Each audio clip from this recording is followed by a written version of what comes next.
Priyadarshini cooperative society limited ಆಶ್ರಯದಲ್ಲಿ ಸಂಘದ ಪ್ರೇರಣಾ ಶಕ್ತಿ ಸಹಕಾರಿ ರಂಗದ ಸಾಧಕ ಪಂಜದಗುತ್ತು ಶಾಂತರಾಮ್ ಶೆಟ್ಟಿಯವರ ಸ್ಮರಣಾ ಕಾರ್ಯಕ್ರಮ ಹಳೆಯಂಗಡಿ ಸಂಘದ ಸಭಾಭವನದಲ್ಲಿ ನಡೆಯಿತು.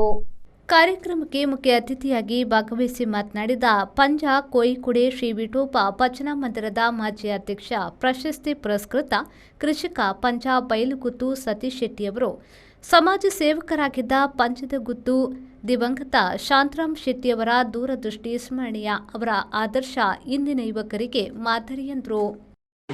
ಶ್ರೀ ಬಪ್ಪನಾಡು ಕ್ಷೇತ್ರಕ್ಕೂ ಆ ಪಂಜದಗುತ್ತಿನ ಆ ಮಣ್ಣಿಗೂ ಆ ಕ್ಷೇತ್ರಕ್ಕೂ ಬಹಳ ಸಂಬಂಧ ಉಂಟು. ಈ ಮುಲ್ಕಿ ಸೀಮೆಯ ಒಂದನೇ ಜಾಗ ಅಂತಹ ಪ್ರತಿಷ್ಠಿತ ಮನೆತನದಲ್ಲಿ ಹುಟ್ಟಿದಂತ ಇವರು ಹೇಳ್ತಾರೆ, ನಿಮ್ಮ ಒಡನಾಡಿಸಿ ನಮ್ದು ಮಾವ ಮತ್ತು ಅಳಿಯ ಸಂಬಂಧ ಅಂತ ಹೇಳ್ಬೋದು. ಯಾಕಂದ್ರೆ ನಾವು ಶಾಂತರಾಮ್ ಶೆಟ್ಟರ್ ಹತ್ರ ಮುಖ ಎತ್ತಿ ಮಾತಾಡೋರೆಲ್ಲ ಏನಾದ್ರೂ ಸೈಡ್ಗೆ ಹೋಗಿ ಅವರ ಹತ್ರ ಮಾತಾಡೋದು ಅಷ್ಟು ಹೆದರಿಕೆ, ಅವ್ರಿಗೆ ಅಷ್ಟು ಗೌರವವನ್ನು ಕೊಡ್ತಿದ್ದೇವೆ. ಯಾಕಂದ್ರೆ ಅವರಿಗೆ ತಿಳಿಯದ ವಿಷಯವಿಲ್ಲ. ಧಾರ್ಮಿಕತೆಯಲ್ಲಿ ಕೂಡ ಹಾಗೆ. ಈಗ ಬಪ್ಪನಾಡು ಕ್ಷೇತ್ರವಾಗ್ಲಿ, ಪಾವಂಜ ಕ್ಷೇತ್ರವಾಗ್ಲಿ, ನಮ್ಮ ಊರಲ್ಲಿ ಕೆಲವು ಕ್ಷೇತ್ರಗಳನ್ನು ಬೆಳಗಿದ್ರು. ಅವರಿಗೆ ಬೆಳ್ಳಿ ಬಂಗಾರವನ್ನ ದೇವರಿಗೆ ಅರ್ಪಿಸೋದ್ರಲ್ಲಿ ಅವರ ವಿರೋಧ ಬಾರಿ. ಅದು ಯಾಕೆ? ಅದನ್ನು ಅವೇನು ದಾಯ ಮಾಡ್ಕೊಂಡು ಈಗ ಕಾವಲು ಜನಬೋಡೆಯಲ್ಲ ಅದು ಖರ್ಚುಂಟು. ಅದಕ್ಕೆ ಅಲ್ಲಿ ಸುತ್ತಮುತ್ತ ಏನಾದ್ರೂ ಜಾಗ ಇದ್ರೆ ಆ ದೇವಸ್ಥಾನಕ್ಕೆ ಬಿಟ್ರೆ ಅದು ಒಂದು 4-5, 10 ವರ್ಷದ ನಂತರ ಅದರಲ್ಲಿ ಸಭಾಂಗಣ ಅಲ್ಲಾದ್ರೆ ಊಟದ ವ್ಯವಸ್ಥೆ ಏನಾದ್ರೂ ಮಾಡಿ ಉಪಕಾರ ಆಗಬೇಕು 4 ಜನಕ್ಕೆ ಅಂತ ಮಹತ್ವ ತತ್ವ ಉಳ್ಳವರು ಅವರು.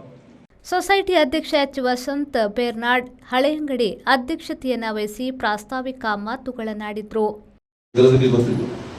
ಅವರು ಪ್ರತಿಯೊಂದು ವಿಷಯದಲ್ಲಿ ಕೂಡ ಡೀಪ್ ಆಗಿ ಅಥವಾ ಬಹಳ ಒಂದು ಸಂಪೂರ್ಣ ಅರ್ಥವನ್ನು ಮಾಡಿಕೊಂಡು ನಮಗೆ ಎಲ್ಲ ಬುದ್ಧಿವಾದ ಹೇಳಿದವರು. ಹಳೆಯಂಗಡಿ ಪರಿಸರದಲ್ಲಿ ಎಲ್ಲ ರಂಗದಲ್ಲಿ ಕೂಡ ಕೆಲಸ ಮಾಡಿದವರು. ಸಹಕಾರಿ ಇರ್ಬೋದು, ಧಾರ್ಮಿಕ ಇರ್ಬೋದು, ಸಾಮಾಜಿಕ ಇರ್ಬೋದು, ಶೈಕ್ಷಣಿಕವಾಗಿ ಎಲ್ಲವನ್ನು ಅವರ ಸೇವೆ ಅಪಾರ. ಈ ಸೇವೆಗೆ ಪೂರಕವಾಗಿ ಪಂಜದಲ್ಲಿ ಇರುವ ಸರ್ಕಾರಿ ಶಾಲೆಗೆ ಊರಿನವರ ಗ್ರಾಮಸ್ಥರ ಬೇಡಿಕೆಗೆ ಅನುಗುಣವಾಗಿ ಅಂದಿನ ಸರ್ಕಾರ ಶ್ರೀ ಕೆ ಅಭಯಚಂದ್ರವರ ಮೂಲಕ ಆ ಶಾಲೆಗೆ ಅವರ ಹೆಸರನ್ನು ಇಡಲಿಕ್ಕೆ ಸಾಧ್ಯವಾಯಿತು. ವೇದಿಕೆಯಲ್ಲಿ ಕ್ಷೇತ್ರ ಧರ್ಮಸ್ಥಳ ಗ್ರಾಮಾಭಿವೃದ್ಧಿ ಯೋಜನೆಯ ವಲಯ ಮೇಲ್ವಿಚಾರಕಿ ನಿಶ್ಮಿತಾ ಶೆಟ್ಟಿ, ಸೊಸೈಟಿಯ ಉಪಾಧ್ಯಕ್ಷೆ ಪ್ರತಿಭಾ ಕುಳಾಯ್, ನಿರ್ದೇಶಕರಾದ ಡಾಕ್ಟರ್ ಗಣೇಶ್ ಶಾಮೀನ್ ಸಂಕಮಾರ್, ಶರತ್ ಶೆಟ್ಟಿ ಪಂಚವಟಿ, ಗೌತಮ್ ಜೈನ್ ಹಳೆಯಂಗಡಿ, ಧನಂಜಯ ಮಟ್ಟು, ನವೀನ್ ಸಾಲಿಯನ್ ಪಂಚ, ಸೊಸೈಟಿಯ ಮುಖ್ಯ ಕಾರ್ಯನಿರ್ವಹಣಾಧಿಕಾರಿ ಸುದರ್ಶನ್ ಮತ್ತಿತರರು ಉಪಸ್ಥಿತರಿದ್ದರು. ರೋಷನ್, ವಿ4 ನ್ಯೂಸ್, ಕಿನ್ನಿಗೋಳೆ.